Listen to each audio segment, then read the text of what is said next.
Shabbat Shalom. I'll say a few words in memory of Mayor Koch towards the end of the service. Take the liberty of dedicating this sermon to him. He who was a lover of humanity of the highest order and a proud Jew and steadfast lover of Israel. The main point of this sermon is you need to go to Israel. You need to go to Israel and see it for yourself. The best way to go, frankly, is with us, Stephen Wise. We have the most exciting, the most comprehensive, and the most fulfilling missions to Israel around, really. Don't just take it from me. Speak with fellow congregants who have traveled with us. There are hundreds of them by now. You might not sleep as much as you otherwise would have if you traveled to Israel in some other way. But you know, who needs sleep when we're energized by the daily exhilaration of being with Stephen Wise members in Israel? But if for one curious, baffling reason or another you decide not to go to Israel with Stephen Wise, go. Go any way you can. Send your kids to Israel any way they want and any way you can. Why? I'll tell you in a moment, but I want to remind you that some 20 Stephen Wise congregants returned last week from a solidarity mission to Israel. I hope you had a chance to read the daily blogs and speak with some of the participants. Some of them are here now. So find them at the Oneg and deconstruct what we did. And even better, come to the orientation meeting this Sunday morning in preparation for the two missions we're now organizing, one in December 2013 and one in March 2014. Come on Sunday morning and hear about that. We organized the Solidarity mission in record speed. Within 3 weeks, some 20 fellow congregants signed on for a 3.5-day mission. I'm really proud of us. It says something good about our community that we can even do this. The timing was important. There were two catastrophic events that occurred in autumn that brought to the fore the two fundamental Jewish principles that have always characterized Judaism for thousands of years. First, in late October, Hurricane Sandy hit New York City. And our synagogue mobilized instantly. Hundreds of you contributed to relieving human suffering in one form or another. We raised $20,000 in a matter of a few days, which has already been distributed to the victims. We delivered thousands of cans of soup and many other necessary and much-needed supplies. We organized days of action because we were intent to sustain our support to those in need, even after most people returned to their daily lives. And we're continuing with our work. Mark your calendars and join us for another day of action next Sunday, February 10th. And thus, the first fundamental Jewish value that motivated and propelled us, as in every human disaster and every daily challenge, is tikkun olam, repair of the world. From the beginning, Judaism's preoccupation was universal, to help bring progress to the world, to relieve human suffering, to care about others. We are obligated to pursue tikkun olam. We do not have a choice. It is a commandment. That's why we jumped into action as soon as the storm clouds moved away from New York and we understood the extent of the devastation. And then 2 weeks later, the Gaza war erupted. 10,000 missiles had been fired at Israeli citizens in the years before by terrorists, fanatics, fundamentalists, and nihilists of every kind. And predictably, the Israeli government finally acted in defense of the South, and a full-scale conflagration erupted in mid-November. And it seemed to us that this was the moment to remind ourselves of the second central Jewish value, Klal Yisrael, the centrality of the Jewish people, the obligations that every Jew has for every fellow Jew. When one Jew is in pain, all Jews feel it. When one Jew is in need, all Jews mobilize. As we are obligated to help relieve the sufferings of our neighbors, no matter who they are, so too, we are obligated to do what we can to help relieve Jewish suffering. And so we traveled thousands of miles for 3 days so that we could knock on the front door and tell fellow Jews, you know, Jews around the world care about you. We are obligated to come. What can we do to help you? Why should you go to Israel? First, you will discover who you are as a Jew. Even I am re-energized Jewishly every time I go on one of our Stephen Wise missions. So think, if rabbis need it, how much more so does everyone else? The land, the language, the history, the collective Jewish energy, the full saturation of Judaism in personal and national life, these will fortify you and pump you up with vitality and energy. One of our congregants told me that for her, it was like the scene in The Wizard of Oz. When Dorothy opened the door to her house after the tornado and opened up into a world of technicolor color. A magical world. You'll discover that Judaism is not only Shabbat and festivals and rituals and life cycles and whatever it is you do as Jews, frequently or not, and for many of us, it's what we do in our spare time.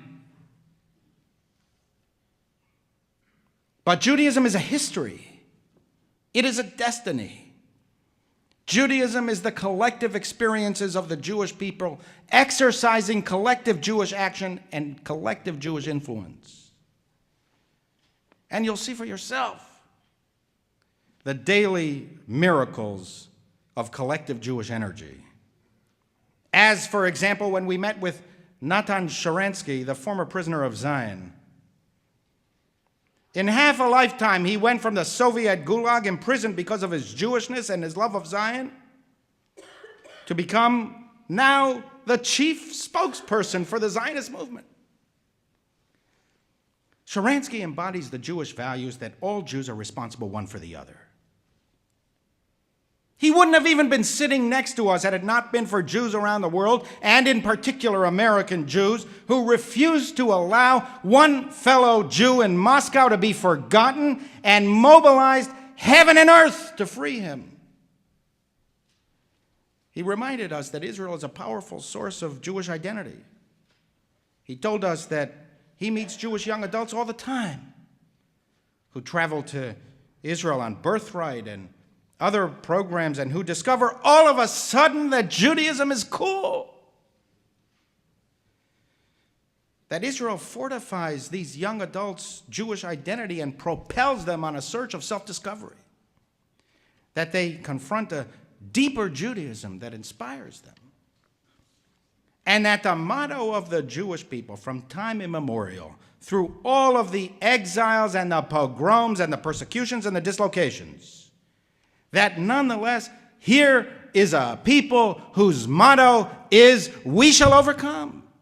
You pick yourself up and you start all over again. That's what Israel represents. Pick yourself up and start again.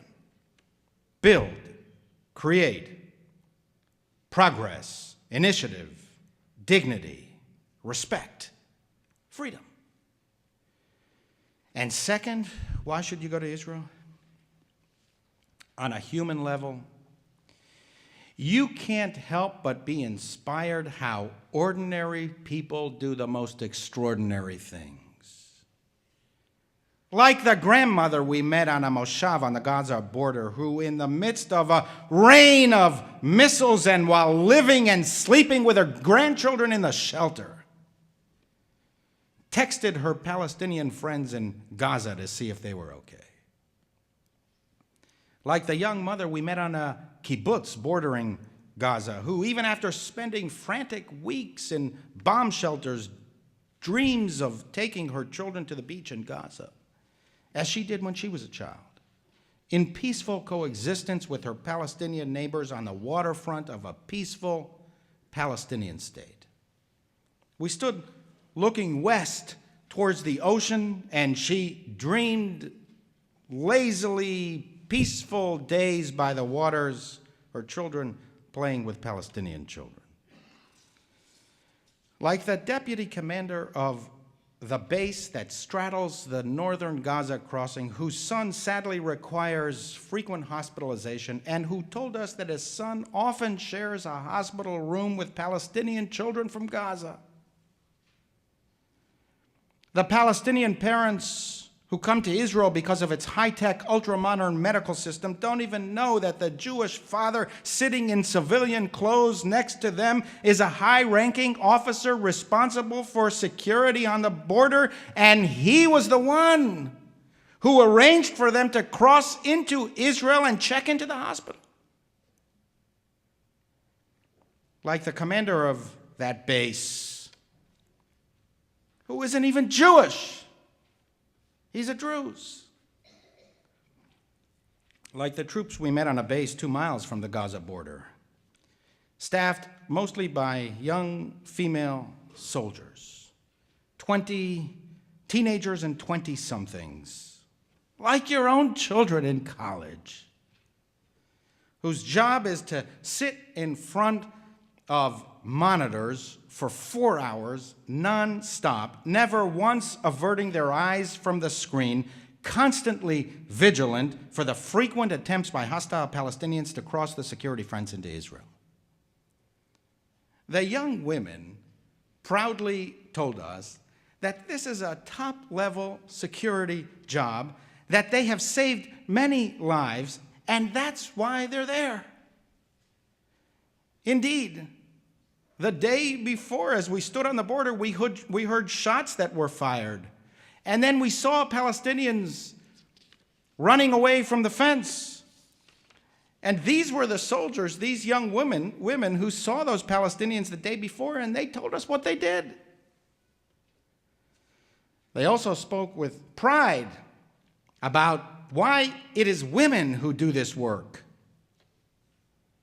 They pointed out that Israel has done scientific studies that demonstrate that men simply cannot focus for 4 hours nonstop on a screen without averting their attention.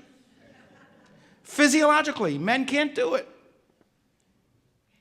So you should remember that, by the way, and be patient and tolerant the next time the men in your lives flick the television remote control every 2 minutes. The bottom line of this sermon is go. Go to Israel, preferably with Stephen Wise, but go any way you can and send your children any way they want and any way you can.